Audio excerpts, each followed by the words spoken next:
ассалому алайкум тамошобинони муҳтарам. Ман Ҷамшед Ҷоров ҳуқуқшинос ҳастам ва дар ин навбат дар барномаи тафсир мехостам ба шумо дар бораи моддаи 47-уми Кодекси ҳуқуқвайронкунии маъмурӣ ки ном дорад ҳабси маъмурӣ маълумот пешниҳод кунам. Дар натиҷаи тамошо кардани ин барнома шумо бо маълумотҳои зерин шинос мешавед ки ҳабси маъмурӣ чист, ҳабси маъмуриро бо кадом муҳлатҳо мумкин аст ки нисбати шахс татбиқ кунанд ва кадом категорияи шахсонро мумкин нест бе ҳеҷ ягон баҳонаву бе ягон роҳ ҳабси маъмурӣ кард.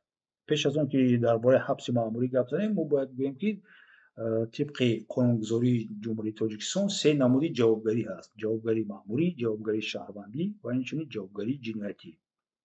Ва тибқи муқаррароти Кодекси ҳуқуқвайронкунии маъмурии Ҷумҳурии Тоҷикистон, ин ҷазоҳое ки нисбат ба амалҳои шаҳрвандон дар асоси ҳамин кодекс татбиқ карда мешаванд, ин чораҳои маҷбурие мебошанд ки аз тарафи судя, аз тарафи мақомоти ваколатдори давлатӣ, аз қабили мисол метавонем гӯем ки кормандони санэпидемстансия, пожарник, кормандони барқ, светобойчикое ки мегӯянд милисия ва дигару дигар, нисбати шахсони воқеӣ, нисбати соҳибкорон, нисбати ягон шахси мансабдори корхона ё ин ки худи ҳамин корхона шахси ҳуқуқӣ татбиқ карда мешавад. Ва яке аз намуди ҳамин ҷазоҳои маъмурӣ ин ҳабси маъмурӣ аст ки дар моддаи 47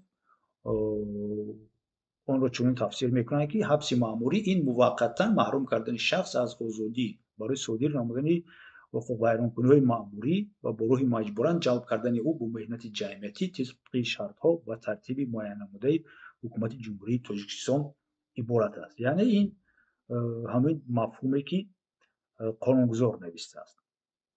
Оддӣ карда гӯем, ҳабси маъмурӣ яъне ки шахсро ба як муддати муайян, муҳлати кӯтоҳ аз озодӣ маҳрум мекунанд, дар ИВСҳо нигоҳ медоранд ва сизо ягон кас онҳоро ҳуқуқи интиқол дода надорад. ҳабси маъмуриро маъмулан дар ИВС, изолятор временного содержания мегӯянд, дар он ҷо мегузаронанд шахсон ва на барои ҳама амалҳои ҳуқуқвайронкунии маъмурӣ ин чора татбиқ карда мешаванд. Дар қонун ҳатман бояд муайян карда шавад ки намуди ҷазоҳо барои амал содир намудани ягон амал ва дар он оварда мешавад ё ҷарима, ё ин ки огоҳӣ, ё ин ки мусодира кардани амволе ки бо роҳи ҷиноят ба даст оварда шудааст, ё ин ки бо роҳи олоти ҷиноят ҳисоб мешуд, дигару дигар.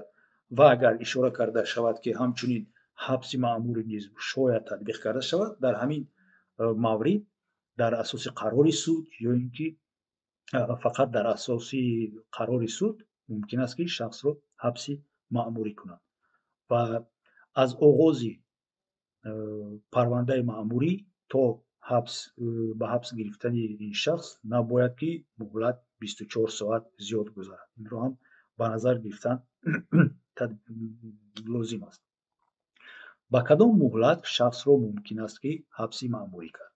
ҳабси маъмурӣ ин маънояш ҷудо нигоҳ доштани ҳуқуқвайронкунанда аз ҷамъият ҳисобида мешавад ба муҳлати аз 1 то 15 шабона рӯз муайян карда мешавад, вобаста аз вазбинии амали содир кардаи ӯ, вобаста аз шахсияте ки ин амалро содир кардааст, вобаста аз хатари ҷамъиятии ӯ, вобаста аз асаре ки ин амал ба бехатарии ҷамъият, як урфу одату вайрон кардану дигару дигари тарзи зиндагии якҷояро агар вайрон карда бошад, ин дар асоси ҳамин худи мулоҳизаҳои судя, дар асоси баррасӣ кардани ҳамин мавод парванда судя муайян мекунад. Аз 1 то 15 рӯз шахсро мумкин аст ки ба ҳабси маъмурӣ кашанд. Ин дар ҳолати умумӣ аст, дар ҳолати муқаррарии оддӣ. Вале дар ҳолате ки вазъи фавқулодда эълон карда шудааст ва шахс амалеро иҷро мекунад ки мумкин аст ки طبق قانون نسبت او حبس معمولی تعیین کرده شود، судя метавонад ки ин шахсро ба муҳлати ҳатто то 1 моҳ ҳам ба ҳабси маъмурӣ кашида ӯро ҳабс кунад.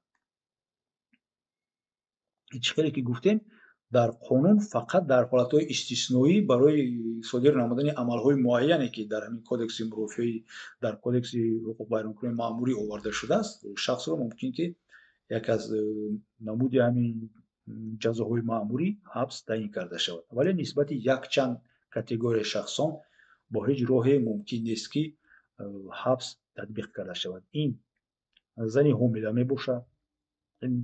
дуюм категория зане мебошад ки таҳти тарбияш кӯдаки то 14 сола дорад, шахсе мебошад ки ба синни 18 нарасидааст, ноболиғ, маъюбони гурӯҳҳои якум ва дуюм, инчунин нисбат ба шахсе ки ба синни нафақа расидааст. Нисбати ин категорияи шахсон набояд ки ҷазои маъмурӣ ба намуди ҳабси маъмурӣ татбиқ карда шавад. ва дар охир гуфтанӣ ҳастам ки муҳлати ҳабси маъмурӣ аз ҳамон муҳлате ки шахсро дастгир карданд, дастгиркунии маъмурӣ номида мешавад, аз ҳамон муҳлат ҳисобида мешавад, на аз он муҳлате ки қарори суд дар бораи ҳабси ӯ бароварда шудааст.